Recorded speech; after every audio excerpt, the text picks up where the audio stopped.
கர்த்தரை நீங்கள் நம்புவீங்களானா செழிப்போம். கர்த்தரை நம்புகிறவனோ எப்படி நம்பணும்னு கேட்டால், முழு மனதோடு தேவனுக்கு முதலாவது இடத்தை கொடுக்கணும். First thing.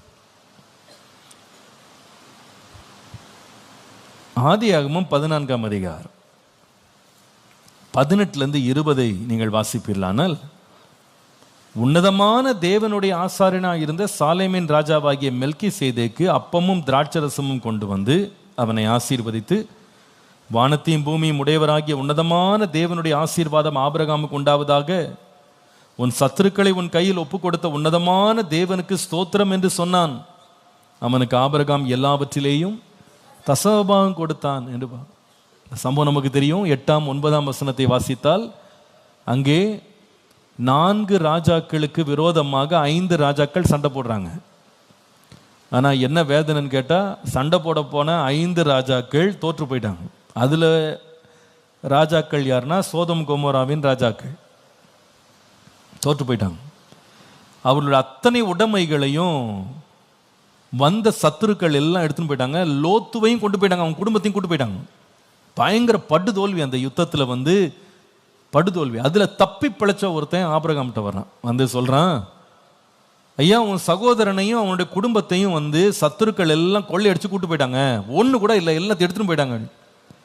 உடனே ஆபிரகாம் எழும்புறார். வீட்டில் கைப்படிந்த வேலைக்காரர்களை கூப்பிட்டுட்டு பின்னாடியே விரட்டிட்டு போய் இந்த லோத்துவையும் அவனுடைய வீட்டையும் சோதோமின் ராஜாவையும் சத்துருக்கள் கையிலேருந்து மீட்டுட்டு எல்லா பொருளையும் எடுத்துட்டு திரும்ப வர்றாரு. 11ஆம் வசனம் பாருங்க. சோதோமிலும் கொமோராவிலும் உள்ள பொருள்கள் எல்லாவற்றையும், போஜன பதார்த்தங்கள் எல்லாவற்றையும் எடுத்துட்டு இந்த மக்கள் போயிட்டாங்க. ஆனால் 16ஆம் வசனத்தில் சகல பொருள்களையும் இந்த ஆபிரகாம் பின்னாடி துரத்திட்டு போய் திருப்பி கொண்டு வந்தான். தன் சகோதரனாகிய லோத்தையும் அவனுடைய பொருள்களையும் ஸ்திரீகளையும் ஜனங்களையும் திருப்பி கொண்டு வந்தான். கொள்ளை அடிச்சுட்டு போனதில் நோ லாஸ், ஒரு நஷ்டம் கிடையாது, மொத்தத்தை திருப்பிட்டு வந்தான். திருப்பி வரும்போது நடக்கிற காரியம் என்னன்னா, சாலேமின் ராஜாவாகிய உன்னதமான தேவனுடைய ஆசாரியனாக இருந்த மெல்கிசேதேக் எதிர்கொண்டு வருகிறான். அப்பத்தையும் ரசத்தையும் கொண்டு வருகிறான் ஆபிரகாமை சந்திக்க. இந்த உன்னதமான தேவனுடைய ஆசாரியன் என்று ஆபிரகாம் அறிந்தவுடனே வேதம் சொல்லுகிறது, அவனுக்கு ஆபிரகாம் எல்லாவற்றிலையும் தசமபாகம் கொடுத்தான். இது என்ன நமக்கு கருத்தை சொல்லுது அப்படின்னா, ஒரு பெரிய வெற்றி எடுத்துட்டான் இந்த மனுஷன், எல்லாத்தையும் மீட்டுக்கிட்டு வந்துட்டான். ஆனால் வெற்றியை அவன் கொண்டாட நினைத்த போது தேவனுக்கு முதலாவது நன்றியை செலுத்தினான். கர்த்தருக்கு கொடுக்கறதுல கூட ஏன் நம்ம கொடுக்கிறோம் அப்படின்னா, தேவனுக்கு நான் முதல் இடத்தை கொடுக்குறேன். I give place to God to have precedence over my life. என் வாழ்க்கையில் முதல் இடத்தை கர்த்தருக்கு கொடுக்குறேன். என் வெற்றிகளில், என்னுடைய ஜெயத்தில், எல்லாவற்றிலையும் எனக்கு நினைவு வர வேண்டியது என்னன்னா, I have to give God first. என்னுடைய தகப்பனார் இதை தன்னுடைய வாழ்க்கையில் அனுபவமாக்கினார், அதையும் பிரசங்கம் பண்ணினார். அதை பற்றி அவர் வெட்கப்படவே இல்லை. என்னுடைய தகப்பனார் அவங்க சாட்சியை நம்ம எல்லாம் கேட்டிருப்போம். அவங்க கர்த்தருக்கு தசமபாகம் கொடுத்த பழக்கம் அவங்களுக்கு எப்போ ஆரம்பிச்சதுன்னு கேட்டால், ஒரு மிட்டாய் கம்பெனியில் ஒரு நாளைக்கு 3000 ரூபாய் கூலி வாங்கும்போது அவங்க வீட்டுக்கு சேர்ந்தாதான் கொடுத்த காசை வைத்து வீட்டில் உள்ள 5 பேர் சாப்பிடணும்னு சொல்லுவாங்க. அந்த 5 பேரும் அப்பாவுடைய வருமானத்துக்காக வெயிட் பண்ணிட்டு இருப்பாங்க. வந்த பிறகு 1 கிலோ அரிசி வாங்கி, ஒரு ஊறுகாய் பொட்டலம் வாங்கி, சுள்ளி வரகு வாங்கி, அதை வைத்து அவங்க உலை வைத்து அந்த அரிசியை கஞ்சியாக தான் அவங்க குடித்தாங்கன்னு சொல்லுவாங்க. அவ்வளோதான் காசு இருந்துச்சு. ஆனால் அந்த வறுமையில் வீட்டில் வேற வேலை செய்கிற ஆளு கிடையாது. எங்கள் அப்பா ஒருத்தர் தான் அப்போ வேலை செய்தார். அந்த நேரத்தில் அவ வேலையை விட்டுட்டு வீட்டுக்கு வரும்போது தனக்கு அன்றைக்கு கிடைத்த 3000 ரூபாயில் எருக்கஞ்சேரியில் ஆலயம் இருக்கு, இன்னைக்கு அந்த சபை இருக்கு, அந்த சபைக்கு தான் போயிட்டு இருந்தான். அந்த சபையில் வர்ற வழியிலேயே சர்ச்சுக்கு போய் ஜெபம் பண்ணிட்டு 35 பைசா காணிக்கை பெட்டியில் போட்டுட்டு அப்புறமா தான் வீட்டுக்கு வருவோம். நிறைய இருந்ததுனால கொடுக்கல, அது ஒரு பாலிசி. என் வாழ்க்கையில் கர்த்தருக்கு முதல் இடத்தை நான் கொடுப்பேன் என்று கர்த்தருக்கு தன்னுடைய வாழ்க்கையில் ஃபர்ஸ்ட் பிளேஸை வைத்தார். மிக தாழ்மையாக நான் சொல்கிறேன், கர்த்தரை நீங்கள் நம்புவீங்களானா எல்லாவற்றிலையும் first thing belongs to God. என் வாழ்க்கையில் நான் எடுக்கிற எல்லா தீர்மானத்திலேயும் தேவனுக்கு முதலிடம். கர்த்தருடைய வார்த்தையை கேட்டுட்டேன்னா கர்த்தருக்கு முதலாவது கீழ்ப்படிதல். முதல்ல கர்த்தர் சொன்னதை செஞ்சுட்டு தான் அடுத்த வேலையை நான் பார்ப்பேன். கர்த்தர் எனக்கு கொடுக்கிற எல்லா ஆசீர்வாதங்களும் முதல் பங்கை கர்த்தருக்கு கொடுக்கிறேன். உன் பொருளாலும் உன் விளைவின் முதற் பலனாலும் கர்த்தரை கனம் பண்ணுன்னு வாசிக்கிறோம். நீங்க அப்படி கர்த்தரை கனம் பண்ணி பாருங்களேன், நிச்சயமாய் கர்த்தர் நம்மை செழிக்க செய்வார் என்பதில் சந்தேகமே இல்லை. ஹல்லேலூயா. கர்த்தரை நம்புகிறவர்கள் அப்படிதான் இருப்பாங்க. கர்த்தரை நம்புகிறவங்களுக்கு நிச்சயமா சந்தேகம் இருக்காது, பயப்படவே மாட்டாங்க. தேவனை முழுவதுமாய் சார்ந்து தேவனை தங்கள் வாழ்க்கையில முதல் இடத்துல வைக்க அவங்க பழகுவாங்க. நம்முடைய வாழ்க்கையில ஆபிரகாம் ஒரு பெரிய நமக்கு ஒரு பெரிய ஒரு அடையாளமா நிற்கிறார். முழுமையாய் கர்த்தரை நம்பின ஒரு மனுஷன் தேவன் அவரை செழிப்பின் பாதையில கொண்டு போவதற்கு அதிகாலையில எழுந்து கர்த்தருக்கு முதல் காரியத்தை, கர்த்தர் சொல்லிட்ட காரியத்தை நான் முதல்ல செய்யணும். நம்முடைய வாழ்க்கையில் அநேக வேளையில மனுஷனுக்குன்னா முதல்ல நிற்போம், கர்த்தருக்குன்னா பார்த்துக்கலாம், அப்புறமா தாமதமா கீழ்ப்படியலாம் அப்படின்னு.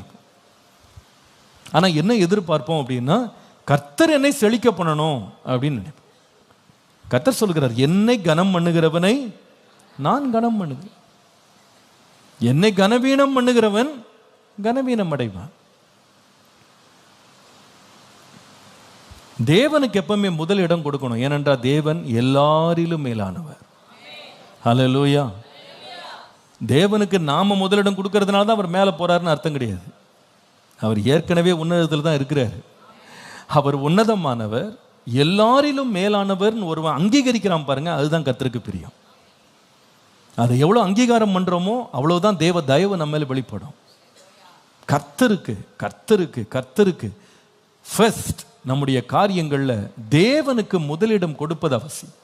கர்த்தருடைய வார்த்தை நமக்கு வெளிப்பட்டுருச்சு அப்படின்னா தாமதிச்சு கீழ்ப்படிது தேவனுக்கு பிரியம் இல்லை. முதலாவது அவர் சொன்ன வார்த்தையை நான் செஞ்சேனா, ஆபிரகாமை பாருங்க, பிள்ளைய பலியிடுற வேலை வந்தா கூட ஃபர்ஸ்ட் திங் இந்த மார்னிங் அதிகாலையிலேயே எழுந்து இருட்டோட போயிட்டாரு. அது செஞ்சு முடிச்சுட்டு தான் அடுத்த வேலை.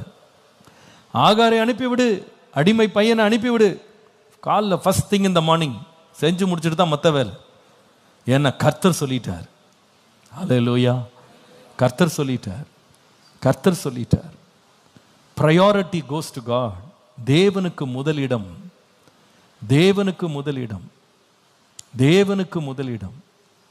கர்த்தருடைய நாமம் மகிமைப்படுவதா. சில வேளையில் விமானங்களில் பறக்கும்போது அநேக முறை அரசாங்க அதிகாரிகள், மந்திரிகள் இவங்கெல்லாம் அந்த விமானத்தில் சில தடவை அவங்க பயணம் பண்ணுவாங்க கூட. அப்போ நான் ஒவ்வொரு முறையும் கவனித்திருக்கிறேன், அவங்க அருகிலே உட்காந்துருப்பேன் சில வேளையில். ஆனால் விமானம் இறங்கின உடனே வெளியிலிருந்து செக்யூரிட்டி கார்ட்ஸ் வருவாங்க. வந்துட்டு எல்லாரும் இறங்குறதுக்கு முன்னால் முதல்ல அந்த மந்திரி தான் என்ன பண்ணுவார், வெளியே எழுந்து போவார். அது வரைக்கும் யாரையும் போக விட மாட்டாங்க. அவருக்கு தான் ஃபர்ஸ்ட் ப்ரிஃபரன்ஸ். ஏன் தெரியுமா? அவர்கிட்ட இப்போ என்ன இருக்கு? அதிகாரம் இருக்கு. மற்றவங்க எவ்வளோ பெரிய ஐஸ்வர்யவனாக இருந்தால் கூட நிற்கணும், ஏன்னா அதிகாரம் இவர்கிட்ட இருக்கு. முதல் இடத்தை அவர் கொடுப்பாங்க. நான் நினைக்கிறேன் கர்த்தர் நம்ம எல்லாவற்றுக்கும் மேலானவர், உன்னதமானவர், சகலவற்றையும் உடையவர் அப்படின்னு நம்ம நினைப்போமானா, அவரை நம்புகிற மனிதர்கள் தேவனுக்கு முதல் இடத்தை கொடுப்பாங்க. தேவனுக்கு முதல் இடம், ஃபர்ஸ்ட் ப்ரையாரிட்டி டு காட். காலை எழும்புறோம், ஃபர்ஸ்ட் ப்ரையாரிட்டி டு காட். மற்ற எதை நம்ம கவனிக்கிறதுக்கு முன்னால, எதை பற்றி பேசுறதுக்கு முன்னால, எதை பற்றி கேட்கறதுக்கு முன்னால, அதிகாலையிலே உம்மை தேடுவேன் ஆண்டவரே, அதிகாலையில ஆயத்தத்தோடு உம்முடைய சமூகத்தில் காத்திருப்பேன், காலையில உம்முடைய முகத்தை தேடுவேன், காலையில என் சத்தத்தை உமக்கு ஏறெடுப்பேன் ஆண்டவரே. ஹல்லேலூயா. இந்த பழக்கத்தை வளர்த்துக்கொள்ளுங்க. காலைல பெட் அவுட் எழும்பும் போதே 10 நோக்காடு சொல்லிட்டு எழும்பாதீங்க. 10 பிரச்சனையை பேசிக்கிட்டே எழும்பாதீங்க, திட்டிக்கிட்டே எழும்பாதீங்க, குறை சொல்லிக்கிட்டே எழும்பாதீங்க. காலைல எழும்புறீங்களா, ஸ்தோத்திரத்தோடு ஆரம்பிங்க. ஹல்லேலூயா. பக்கத்தில் யார் இருக்கா, என்ன நடக்குன்றதை விட என்னோடு தேவன் இருக்கிறார்ன்ற உணர்வு இருக்கணும். காலைல எழும்பும் போதே 2 கையை அப்படி உயர்த்திடணும். சொல்லுங்க, என்ன செய்யணும்? 2 கையை உயர்த்திட்டு ஸ்தோத்திரம் ஸ்தோத்திரம் ஸ்தோத்திரம் ஸ்தோத்திரம், கர்த்தாவே உமக்கு நன்றி நன்றி நன்றி, எனக்கு ஜீவன் தந்தீரே, சுகம் தந்தீரே, இரவெல்லாம் பாதுகாத்தீரே, எனக்கு நல்லவராக இருந்தீர். காலையிலேயே ஸ்தோத்திரத்தோடு ஆரம்பிங்க. எல்லாம் 2 கையை உயர்த்தி சொல்லுங்க பார்ப்போம். ஹல்லேலூயா. துதியோடு கனத்தோடு ஸ்தோத்திரத்தோடு ஆராதனையோடு காலையிலே ஆரம்பிங்க. ஹல்லேலூயா ஹல்லேலூயா. காலையில் எழுந்தவுடனே ஃபர்ஸ்ட் திங் கர்த்தர் கொடுத்து பாருங்களேன். காலையில் எழுந்த உடனே மற்ற எதை வாசிக்கிறதுக்கு முன்னால முதல்ல தேவ வசனத்தை வாசிக்கணும். முதல்ல எந்த வார்த்தை பேசுறதுக்கு முன்னால காலையில் எழுந்த உடனே ஆண்டவருக்கு ஒரு ஸ்தோத்திர பாட்டை பாடணும்.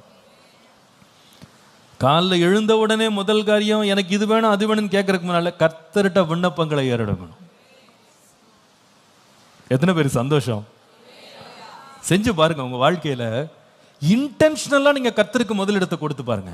விருப்பத்தோடு உண்மையான நோக்கத்தோடு கர்த்தருக்கு முதலிடத்தை நீங்க கொடுத்து பாருங்களேன், நிச்சயமாய் நீங்க செழிப்பீங்க.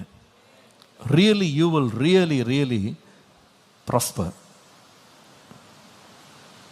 நான் சில பேரை, நான் இதை தவறா யாரும் விளங்கிட வேண்டாம், சில பேரை நான் கேட்பேன், நீங்க இவ்வளோ தூரத்துலேருந்து வர்றீங்க. ஒரு குடும்பத்தை போய் சந்தித்தேன். அவங்க இங்கிருந்து கிட்டத்தட்ட அவங்க 2 மணி நேரம் டிராவல் பண்ணி வர்றாங்க. 2 மணி நேரம். ஆனால் அவங்க ஃபர்ஸ்ட் சர்வீஸில் உட்காந்துருக்காங்க. அவங்க மகாபலிபுரம் பக்கத்தில் இருக்காங்க. அங்கேருந்து கிளம்பி வர்றாங்க. அப்போது அவங்களை சந்திக்க ஒரு முறை எனக்கு வாய்ப்பு கிடைத்தது.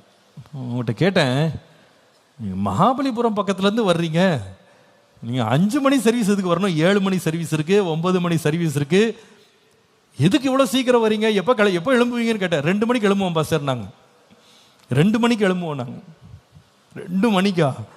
ஒவ்வொரு ஞாயிற்றுக்கிழமையும் 2 மணிக்கு எழும்புகிறோம். அப்படி எனக்கு ரொம்ப ஆச்சரியமாக இருந்தாலும் கொஞ்சம் கஷ்டமாக இருந்தது. எதுக்கு இவ்வளோ சீக்கிரம் பாவம் நீங்கள் கஷ்டப்படணும்? நீங்கள் 2 மணிக்கு எழுந்து கிளம்பி 5 மணிக்கு டான்னு உள்ள இருக்காங்க. ஏன் நீங்கள் எப்படி வரீங்கன்னு கேட்டேன். அவங்க என்ன சொன்னாங்க தெரியுமா? பாஸ்டர், அது என்னமோ தெரியல, இந்த 5 மணி ஆராதனை எங்களுக்கு முதல்ல கர்த்தருடைய சமூகத்தில் போய் உட்காரணும் அப்படின்ற ஒரு இருதயம் இருக்கு பாஸ்டர், அது மாதிரி ஒரு விருப்பம். அதனால என்ன கஷ்டம் இருந்தாலும் பரவாயில்ல, காலையில் ஃபர்ஸ்ட் சர்வீஸில் உட்காந்து கர்த்தரை ஆராதிக்கணும். அல்லேலூயா. Giving first preference to God. நான் இதுக்காக எல்லாரும் வர்றவங்கெல்லாம் ரொம்ப பெரிய உன்னதத்தில் இருக்காங்க நான் சொல்லலை. I am not trying to suggest எல்லாருமே ஃபர்ஸ்ட் சர்வீஸ் தான் வரணும், அப்போ தான் நீங்கள் நல்லவங்கன்னு நான் சொல்லலை. அவங்க வர்றதுக்கான காரணம் என்னன்னு அவங்க மனசில் நிர்ணயிச்சிருக்காங்க பாருங்க. வசதிக்காக வரல. அவங்க எதுக்காக வர்றாங்கன்னா, அந்த ஃபர்ஸ்ட் மார்னிங், ஏர்லி மார்னிங்கை கர்த்தர் பிரசன்னத்தில் இருக்கணும்னு நாங்கள் விரும்புகிறோம். துவக்கமே கர்த்தர் பிரசன்னத்தில் துவங்கணும்னு விரும்புகிறோம். இந்த 1ஆம் தேதி ஒவ்வொரு மாதமும் நமக்கு வாக்குத்தத்த ஆராதனை இருக்கு. 4 மணிக்கு ஆராதனை காலையில். அப்பா துவங்கினது அது. 4 o'clock ஆண்டு கிருபையினால எத்தனையோ வருஷமா நடக்குது. அப்பா என்ன சொல்ல வந்தாங்க அப்படின்னா, ஒரு மாதத்தின் முதல் நாள் முதல்ல தேவனை தேடுவோம், மற்ற பிரச்சனைகள் அப்புறமா பார்ப்போம், மற்ற தேவைகள் அப்புறமா பார்ப்போம்.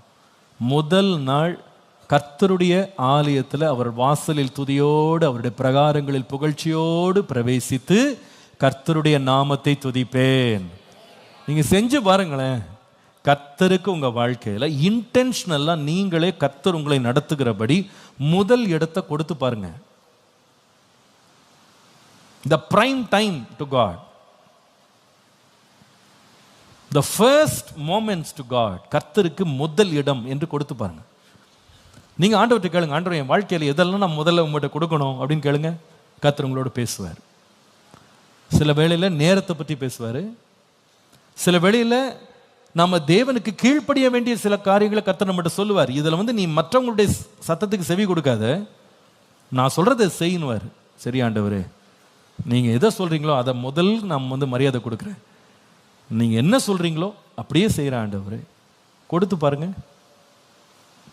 அதுதான் தேவனை கனம் பண்ணுறது. கர்த்தர் உங்களுக்கு தருகிற எல்லா ஆசீர்வாதங்களை first things belongs to God கொடுத்து பாருங்களேன், பிரித்து பாருங்களேன். எனக்கு தெரியும் இதனால் ஆசீர்வதிக்கப்பட்டவங்க சாட்சியாக இருக்கிறாங்க.